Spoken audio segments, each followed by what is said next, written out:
At approximately midnight on the East Coast of the United States, ESPN's Shams Charania walked to a camera and said words that stopped the entire basketball world dead in its tracks. Words that made NBA players put down their phones and read them a second time. Words that made Devin Booker, one of the most composed players in professional basketball, genuinely confused about whether the name being mentioned was Luka Garza, the journeyman backup center, rather than Luka Dončić, the generational superstar who had just taken the Dallas Mavericks to the NBA Finals months earlier. The trade was real. Luka Dončić, 25 years old, one of only 3 players in NBA history with career averages of at least 25 points, 7 rebounds, and 7 assists, had been traded in a deal that nobody saw coming. Not the players, not the coaches, not LeBron James, not Anthony Davis, not Luka himself, who sent a quick group text to his former teammates and then did not pick up the phone when the Dallas general manager tried to call him. And the team that received him, a franchise built on purple and gold, on 17 championships, on a history of assembling the greatest players of every generation, was now in the hands of a man most people outside of Los Angeles business circles had never heard of. A billionaire from Cedar Rapids, Iowa, who had just purchased the most iconic franchise in basketball for $10 billion. The most expensive sports franchise sale in American history. And right now, in March of 2026, with the playoffs approaching, with a star on the edge of a suspension, with a fan base demanding more, with a new owner whose first major business decision was to raise ticket prices 46%, the relationship between Mark Walter, Luka Dončić, and the city of Los Angeles is the most fascinating, most complicated, and most watched story in the NBA. This is where it all starts. Not in Los Angeles, in Cedar Rapids, Iowa. Mark Walter was born in Cedar Rapids, Iowa, where he grew up in the Midwest. He earned a bachelor's degree in business with a focus on accounting from Creighton University before graduating from Northwestern University School of Law. Mark Walter began his career as an attorney at Welford Herx in Wallace. Not a sports background, not a basketball family, a law degree, a career in finance, and an extraordinary ability to build institutions rather than just write checks.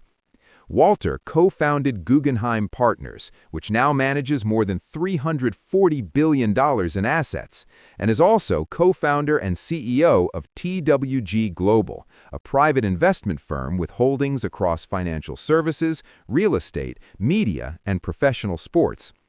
His net worth, depending on which calculation you use, sits somewhere between staggering and incomprehensible. The Bloomberg Billionaires Index estimates his net worth at $13.5 billion. Forbes, in a more conservative evaluation, places him at $7.3 billion. Even using the lower estimate, his wealth significantly outpaces that of Jeannie Buss, who served as the Lakers' governor for years. But Walter did not become relevant to the sports world through finance alone. He became relevant through one of the smartest long-term sports investments in modern history. In 2012, Walter led Guggenheim Baseball Management's $2.15 billion purchase of the Los Angeles Dodgers, at the time nearly double what anyone had ever spent on a sports franchise. Many thought he had overpaid. Few would say that today. Under Walter, along with President of Baseball Operations Andrew Friedman, the Dodgers became baseball's most perennially competitive team, winning the World Series in 2020, 2024, and 2025. 3 championships in 6 seasons, the most consistently excellent franchise in baseball. Built not by luck or geography, but through a combination of massive financial commitment and elite organizational structure. Walter did not show up to manage the roster. He showed up to build the machine that managed the roster, and the machine worked. Walter has turned the Dodgers into baseball's premier organization in his 13 years as owner, building a roster featuring elite talent, including Japanese superstar Shohei Ohtani, whom the Dodgers signed to a record-breaking $700 million contract.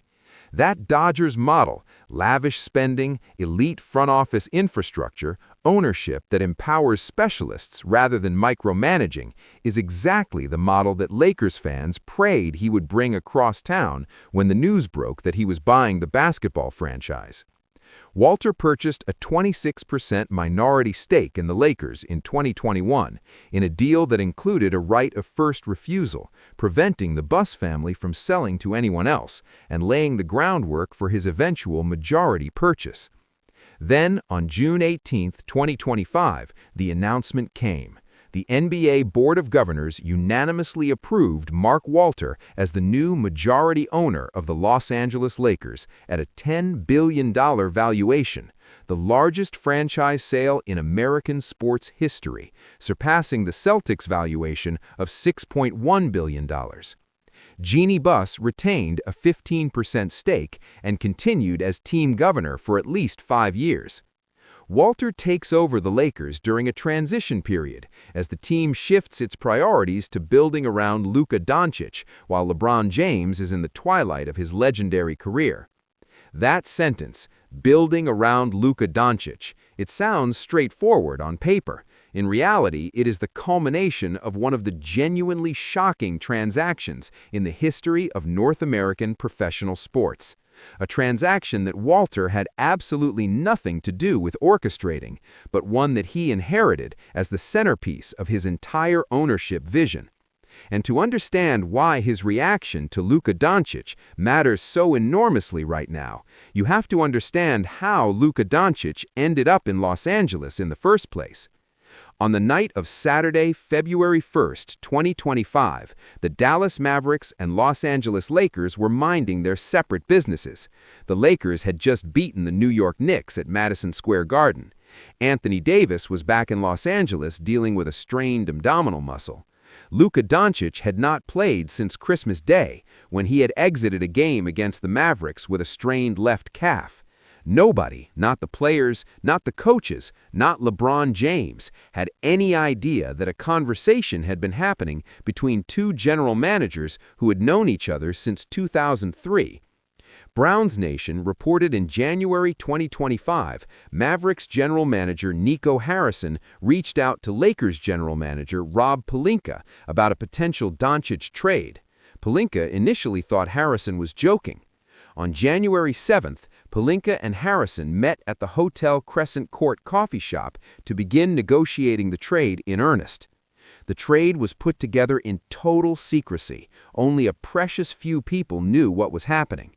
Luka Dončić didn't know. Anthony Davis didn't know. Their coaches didn't know. Their teammates didn't know. Shams Charania reported that even LeBron James, who had been Dončić's teammate for weeks, had no idea this was coming. The Mavericks received Dončić, Maxi Kleber, and Markieff Morris from the Lakers. Dallas acquired Davis, Max Christie, and the Lakers' 2029 first-round pick. The Utah Jazz received Jalen Hood-Schifino and second-round picks from both teams as the third party that made the salary math work. The Mavericks' stated motivation was blunt. Nico Harrison told reporters, "I believe that defense wins championships. I believe that getting an all-defensive center and an all-NBA player with a defensive mindset gives us a better chance." The reaction from around the league was almost unanimous in its disbelief. Devin Booker admitted someone in the stands told him during a game, "They said Luka, I said Luka Garza." Kevin Durant, one of the most unflappable figures in the sport, said simply, "Insane. It's crazy. Crazy. Damn, would have never thought Luka Dončić would get traded." Newsweek, Luka Dončić had averaged 28.6 points per game in his career, the highest career average for a player at the time he was traded since 1975, when the Bucks dealt Kareem Abdul-Jabbar to the Lakers. He sent a quick group text to his teammates, but did not answer or return Harrison's call informing him of the trade. The Mirror. And the financial damage was staggering. Dončić had been on track to receive a 5-year, $345 million supermax from Dallas that summer. Because of the trade, he was no longer eligible for a supermax. The Lakers could offer him a deal totaling $229 million, a difference of $116 million in career earnings, lost overnight because a general manager decided to call another general manager at midnight. Art Brown's Nation, in Dallas, Mavericks fans took to the streets to protest the move, creating a makeshift memorial outside the team's arena at the foot of the statue for Mavericks legend Dirk Nowitzki, who had posted a sad-faced emoji in response. In Los Angeles, a city that had watched LeBron James age into the twilight of his legendary career and wondering what came next, the future had arrived. In purple and gold. Number 77, 25 years old. Rob Pelinka said at the introductory press conference, "Sports are about transformative moments. Luka is a one-of-a-kind young global superstar who will lead this franchise." Then, 3 months into Dončić's tenure in Los Angeles, the Buss family sold the franchise. The architect of the Dodgers dynasty was now the steward of the Lakers empire. And his reaction to the man he was inheriting as the centerpiece of his investment would set the tone for everything that came next. Dončić, for his part, was excited. He took to X to post about his reaction to the sale. He wrote, "The Lakers are an amazing organization. I'm looking forward to meeting Mark and excited about the future. I am also grateful to Jeannie and the Buss family for welcoming me to LA, and I'm happy that Jeannie will continue to be involved." And what Walter's people said back was even more important. According to ESPN's Dave McMenamin, a source close to Dončić called Walter buying the team a positive development, adding, "You always want the wealthiest owners, so that speaks for itself. And his track record speaks for itself. He wants to win. This owner's proven that he wants to win, so this is a plus plus." Plus plus. That is how the camp of the franchise player described the new owner. Not cautious optimism, not wait and see. Plus plus. The language of genuine enthusiasm, of a player who understood clearly that the man who just wrote a $10 billion check had not written it to watch his franchise lose in the first round of the playoffs. Jeannie Buss, speaking publicly about the sale's implications, confirmed exactly what the priorities were going forward. She said, "The partnership will give us the stability to continue to move forward as we build towards a team around Dončić. We couldn't be more proud that he is a Laker. He is a young all-star that the fans love to see." Building around Dončić, not around the legacy of what came before, not around the arrangements that existed when the Buss family controlled everything. A clean break, a new era, with the money to do it properly. That commitment became contractually real in August 2025 when Dončić signed a 3-year, $165 million maximum contract extension with the franchise, with a player option in 2028. ESPN analyst Brian Windhorst called the extension the most important thing in the NBA that offseason. He signed, he committed, he planted his flag in Los Angeles for at least 4 more years, and with that signature, the full shape of the Mark Walter era at the Lakers became clear. This was not a caretaker ownership. This was not someone who bought a brand and planned to sit back. Walter had $10 billion committed to one idea: building a championship-caliber franchise around a generational talent in the prime of his career. The same way he had built the Dodgers. The same patient, systematic, financially unrestricted approach that had produced 3 World Series titles in 6 years. But here is where the story develops its complications. Because buying a franchise and transforming a franchise are 2 different things, and in the months since Walter officially took over, the gap between the vision and the reality of the 2025-26 Los Angeles Lakers has become a source of real tension, from the fan base, from analysts, and from the broader basketball world watching to see whether the man who rebuilt baseball's most prestigious franchise can do the same in basketball. The first shock came quickly. The Lakers sent out their 2026-27 season ticket renewal notices, and what was in the envelope left fans speechless. A season ticket holder in the 300 level saw their price jump from $6,192 to $9,035, a 45.9% increase compared to a 12.7% hike in the previous renewal cycle. ABC News, a longtime Lakers season ticket holder at the 300 level, saw their package increase from about $15,000 for 5 seats to $22,000, roughly a 40 to 50% increase depending on baseline. According to Hoopwire's Sam Amico, other fans reported increases of 25 to 67%, with some upper bowl invoices reaching 5 figures. Current market landscape and demand, that is corporate language for "we know you will pay it, and we know why." Luka Dončić has made Staples Center, now Crypto.com Arena, the hottest ticket in basketball. The demand is real, but the suddenness of the hike in the very first renewal cycle under the new ownership sent a message that Walter was already treating the Lakers like a premium brand rather than a community institution. Fans immediately took to social media with fury. "I'm praying for Luka, man. It's over." Idiots! This man is one of, if not the worst GM in the league. Building a team around LeBron and Luka are basically the same players, yet we get Luka and we are nowhere near building around him. CNN. The heat landing on Rob Pelinka was intense, because what Walter had also done, and this was the decision that divided the fan base most sharply, was keep Pelinka in place. New Lakers president of business operations Lon Rosen confirmed that Pelinka would continue handling basketball operations, with input from Dodgers executives Andrew Friedman and Farhan Zaidi. Pelinka told reporters the plan was to expand the front office that summer.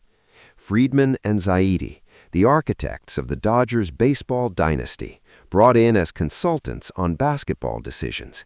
It was an unmistakable signal of how Walter plans to run things. The same infrastructure model, the same analytics-heavy, resource-heavy approach, adapted from baseball to basketball.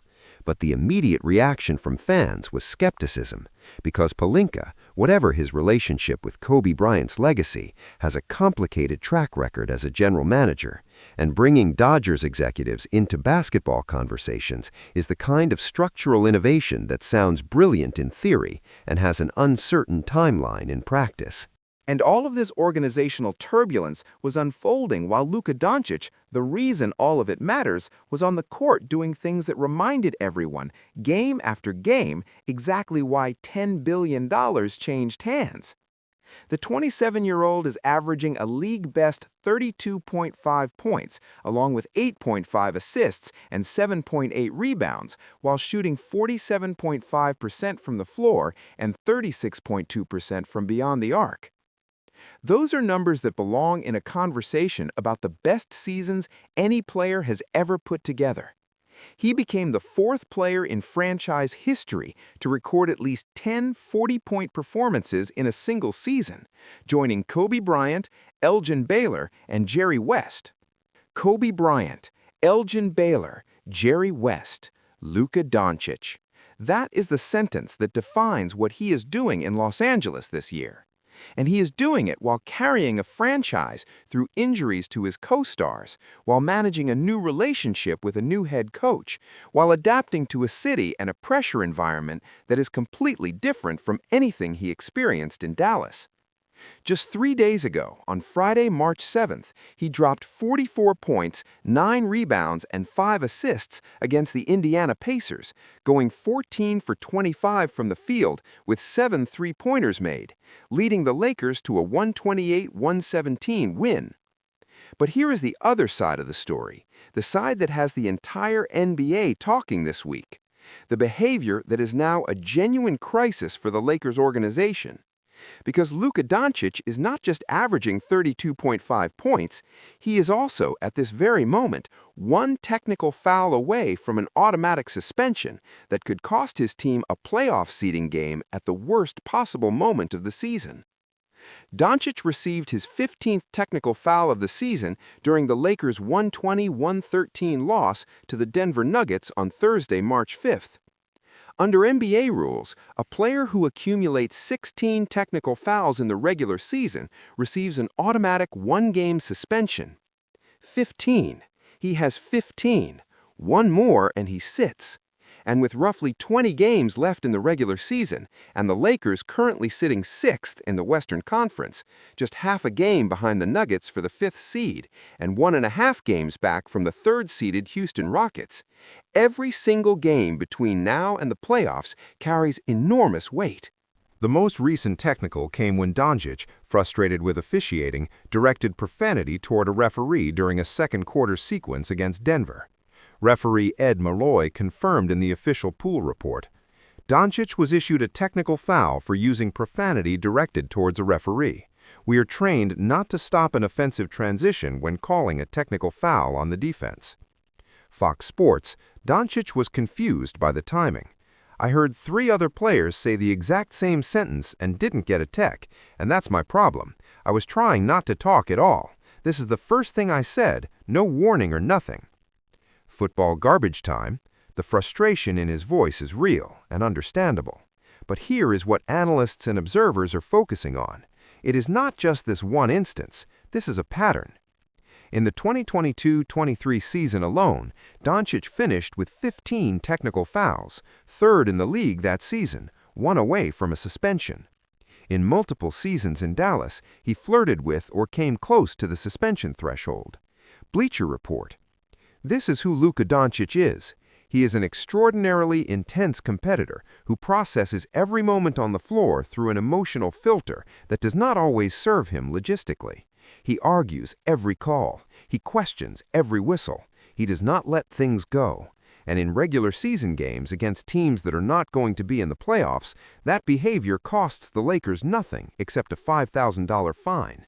But in April, against Oklahoma City or Houston or Denver, with seeding on the line, one misplaced word to a referee could mean a one-game absence that reshapes the entire playoff picture.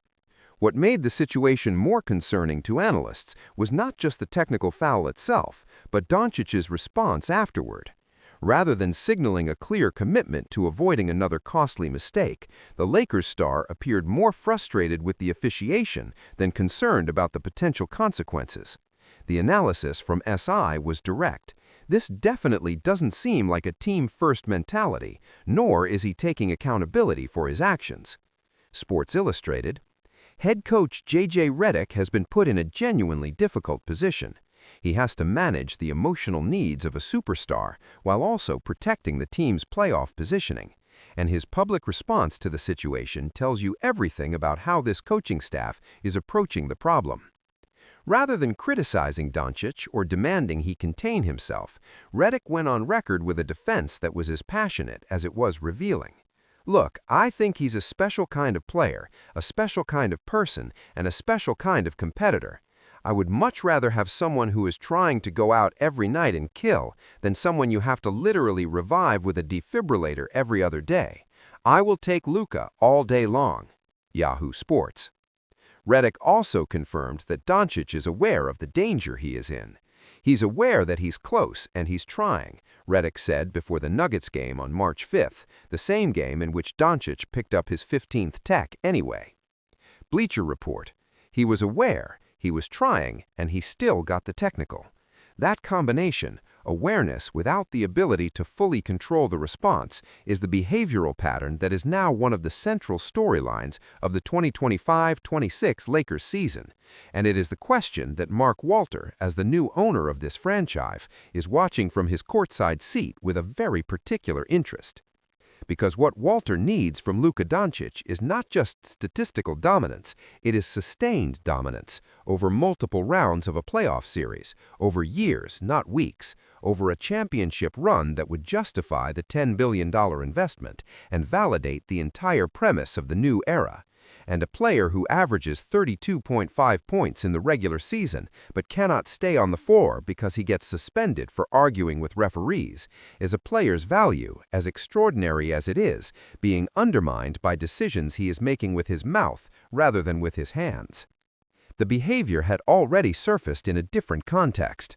After a win against the New Orleans Pelicans in early March, Dončić snapped at reporters who asked him, for what was apparently not the first time, about the Lakers' lineup combinations and the chemistry between him, LeBron, and Reeves. "You guys gonna ask me this question every night? Every night?" He was frustrated. He answered anyway, but the frustration was visible, audible, and immediately noted by everyone in that media room. The National. The technical fouls, the snapping at media, the conditioning questions that followed him out of Dallas when the Mavericks sources told reporters he had struggled with diet and discipline. ESPN reported that the Mavericks were motivated to move Dončić partly due to conditioning concerns, with significant internal frustration about his lack of discipline regarding diet, which team sources considered a major factor in his injury issues. Browns Nation. All of it lands on the desk of Mark Walter, the man who paid $10 billion to own this franchise, the man who built the Dodgers into a machine by paying elite people to make elite decisions and then getting out of their way, the man whose reaction to Luka Dončić, according to people close to the player, was viewed as a positive development because Walter is the kind of owner that invests in winning rather than managing cost. But investing in winning requires more than money. It requires the right player at the center of the investment, making the right decisions. And the right decision for Luka Dončić, one technical foul from a suspension, in the middle of a playoff race with 20 games left in the season, is to stop having conversations with referees about calls that are not going to be reversed in situations where the consequence of the conversation is a night off the floor that his team cannot afford. Ticket prices are going up 46% next year. The front office is being rebuilt in the image of the Dodgers. Friedman and Zaidi are being brought in as consultants. Mark Walter has made $10 billion worth of promises to a fan base that has been waiting for a championship since the bubble season of 2020. And at the center of it all, a 27-year-old Slovenian is averaging the most points per game in the entire NBA, putting up performances that put his name alongside Kobe and Elgin and Jerry West in franchise history, and also standing 15 technical fouls deep in a season with 20 games to go, one word away from the automatic suspension that could be the hinge point of everything this franchise is trying to build. Dončić himself was characteristically direct about his approach to competition. "That just shows I really care for the game. I want to win every game." Yahoo Sports. He cares. Nobody who watches him for 30 seconds doubts that he cares. The question is whether caring can be channeled into the kind of discipline that a franchise at this price point, with this level of expectation, with this ownership commitment, requires from its cornerstone player. The Dodgers won 3 World Series titles under Mark Walter because they built a system around elite players who performed consistently when it mattered most. The question hanging over the Lakers right now is whether the same model, elite owner, elite investment, elite front office structure, can produce the same result in basketball when the player at the center of it all is simultaneously one of the most brilliant performers in the sport and one of the most emotionally volatile personalities in a league full of highly competitive human beings. Mark Walter's reaction to Luka Dončić has been visible, specific, and financially enormous. He has committed $10 billion to the franchise. He has committed to building around the player. He has restructured the front office to support that commitment. He has raised ticket prices in a direct acknowledgement that Luka Dončić has changed the value of a seat at Crypto.com Arena. Now the question is whether Luka Dončić's reaction to the pressure, the expectations, the referees, and the moment is going to justify every single one of those commitments. 20 games left in the regular season, the 6th seed in the Western Conference, a superstar one technical foul from missing a game, a new owner watching from courtside, a city holding its breath. The Luka Walter era is here, and it is just getting started.